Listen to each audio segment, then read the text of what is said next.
I have been part of a lot of ceremonies.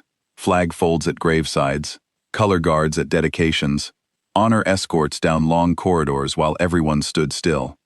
I know what a formal room feels like when the weight in it is real. I knew it that morning, the moment I walked into the Merritt County Administrative Building behind General Marsh, and felt the whole hallway go flat and quiet around us. I had been assigned to escort him. That was all I knew. My instructions were a half-page: report to the general at 0830, accompany him to a board hearing on the 4th floor, wait outside until dismissed. Nobody told me what the hearing was. Nobody told me who we were there for. He did not speak on the elevator. He stood with his cover under his arm, and his dress uniform perfectly still, and he looked at the floor numbers. I had served long enough to know, you do not fill a general's silence with questions. I stood straight, and I waited. The hallway on the 4th floor was a long, pale corridor, with frosted glass doors at the far end. A placard on the wall read, State Board of Nursing, Disciplinary Proceedings, fluorescent light, beige tile, the smell of old coffee from somewhere down the hall. The kind of building where things are decided without anyone raising their voice, where the weight of a ruling is delivered in procedural language that lands the same way a door closing quietly is still a door closing. 3 men in suits were grouped near the water fountain. One of them was Director Halston, though I did not know his name yet. He saw General Marsh and something moved across his face. Not recognition, not respect. Something closer to recalibration. The kind of look a man wears when he has done something he was sure of, and now is suddenly less sure. The general did not acknowledge him. He stopped 10 feet from the frosted doors and turned to me. Corporal Enright. He had a voice that did not rise or fall much. 30 minutes ago, a nurse on the 4th floor of Harwick Memorial asked an aide to retrieve a box from her locker. The aide brought it to a storage room downstairs. I need you to go get it. Gray shadow box. About so wide. He measured the air with both hands. Bring it here. Yes, sir. Don't open it. No, sir. He held my eyes for a moment. Her name is Claire Dowd. She's been waiting in that room since 8 o'clock, by herself. I went. The aide was a young man sitting on a folding chair in a storage room off the loading dock, the shadow box on his knees, both hands flat on top of it like he was keeping it from going somewhere. He handed it to me without a word. It was heavier than I expected.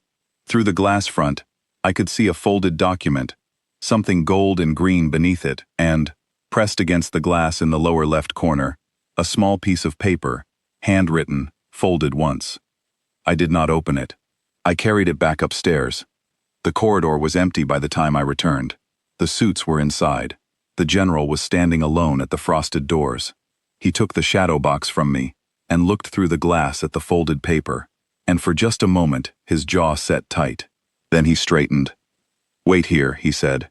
He pushed open the door and walked in. I could see through the frosted glass. Shapes, light, the long table of the board across the front of the room, 7 figures seated. A smaller table facing them, and at it, one figure, alone, her back straight, her hands flat on the table in front of her. I could hear the voice of the board chair through the glass, flat, procedural, the voice of a man who has read findings aloud many times.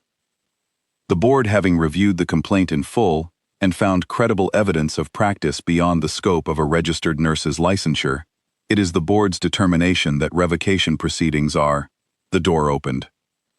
General Marsh walked to the respondent's table and set the shadow box down in front of Claire Dowd. He did not ask permission. He did not introduce himself. He turned and faced the board and said, My name is General Marsh. I am here on behalf of this woman, and on behalf of the 9 soldiers whose lives she saved, and I would ask the board's permission to speak. The board chair, Alderman, I learned his name later, looked at him the way you look at something that has appeared where it was not scheduled to appear. He looked at Halston at the side table. Halston was staring at the shadow box. General, Alderman said, this is a closed disciplinary proceeding. You are not. I understand that. The general's voice did not change. I'm asking anyway. Alderman looked at the 6 men and women seated with him. Nobody moved. He looked back at the general. You have 5 minutes. That will be enough. He did not use notes. He stood with his hands at his sides, and he spoke the way men speak when they have been waiting to say something for a long time, and are no longer in a hurry, because they know it will land. He said her name, he said her rank, her years of service, her deployments. 2 tours in Kandahar. He said that on a night in her second tour, a forward aid station had lost communications during a sustained engagement, and her supervising officer had taken shrapnel to the shoulder. He said she had been left alone with 9 critically wounded soldiers, no additional personnel, no resupply, and no communications for 11 hours and 14 minutes. He said that when communications were restored and a medevac team finally reached the station, all 9 men were alive. He said she had been cross-trained as a tactical combat casualty care practitioner. He said her civilian nursing license did not reflect that training because she had not requested the cross-credentialing when she transitioned out. He said that the techniques Director Halston's complaint described as beyond her scope were techniques she had been performing in combat conditions since before half the people in this room had heard of the hospital she now worked in. He said her record had been sealed at her own request. He said she had never mentioned any of this to her colleagues, to her supervisors, or to her patients. Then he picked up the shadow box. He turned it so the front glass faced Alderman and the board. He said, "This is her soldier's medal. This is her commander's commendation." His finger moved along the glass. "And this is a piece of paper." He picked up the shadow box, and he held it for a moment without opening it. The room was very quiet. Outside in the corridor, I could hear the elevator moving, a distant phone, the low hum of the building doing what buildings do. Inside there was nothing. Sergeant First Class Raymond Doyle was one of the 9 men she kept alive that night. He came home.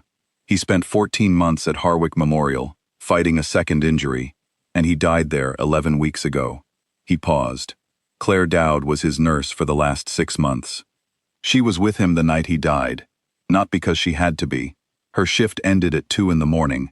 She stayed until 5. I was watching through the frosted glass. The shape of her at the respondent's table had not moved. Her hands were still flat on the wood. When Sergeant Doyle's widow was sorting his effects, she found this note in the breast pocket of his uniform. He had kept it for 4 months. She did not know where it came from. She brought it to me because she recognized the call sign. He unlatched the shadow box. He lifted out the small folded paper and he read it. "I've got you, Sergeant. You're not alone. Rampart." He put the paper back. He closed the box. He set it on the table in front of her. She never told me she was Rampart. She never told Sergeant Doyle's widow. She never told the hospital. She tucked a note into a dying man's pocket and she went home. And she came back the next night and did her job. He turned back to Alderman. "You called her before this board for saving a life, the way she was trained to save it. I am here to tell you what she did after the medicine was done. I'll leave the rest to you." He stepped back. He was finished. In the gallery, which I had not noticed clearly through the frosted glass until this moment, there were 6 men seated in the chairs along the far wall. I did not know them. Later, I would learn they were the other 8 survivors. 6 of the 9 who had made it home, the 2 others unable to travel. They had driven, some of them from 3 states away.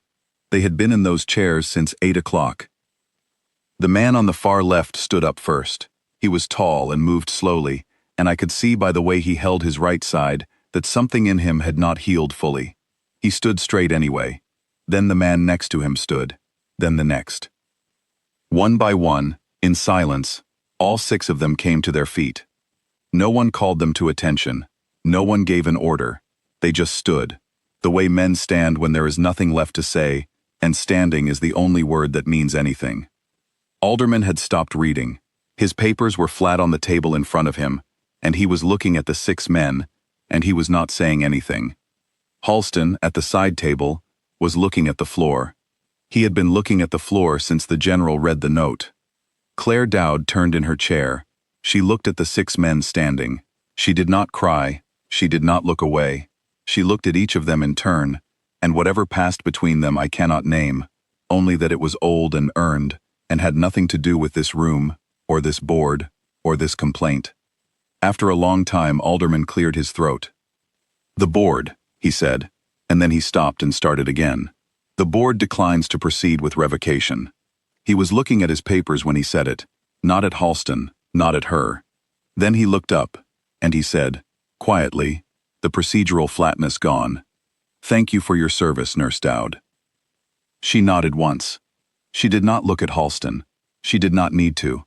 She picked up the shadow box with both hands and stood, and General Marsh held the chamber door for her, and she walked out into the corridor, and I stepped back to make room, and for a moment, she was right there beside me.